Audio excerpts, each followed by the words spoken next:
বাঁচাও! আমার শরীরটা নীল হয়ে আসতো সাপ হয়ে যাইতেছে। আমি মইরা গেলাম গো আব্বা। কার এত বড় কলিজা? আমার পোলার এই অবস্থা কে করলো?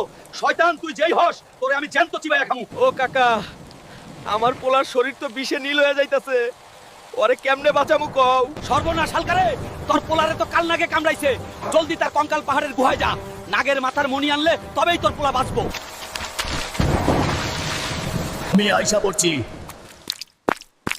এই কঙ্কাল গুহায়। ওই কালনাগ, গর্তের তন বাইর হ। আমার পোলার লগে বেইমানি করছস?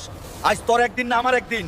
তোর তো সাহস কম না, মরণের দুয়ারে নিজেই হাইটা আইছস। চুপচাপ ক, কেমনে আমার পোলা সুস্থ হইব, নাইলে টিপা তোর জান বাইর কইরা দিমু। আরে ছাইরা দে, দিতাছি। এই নে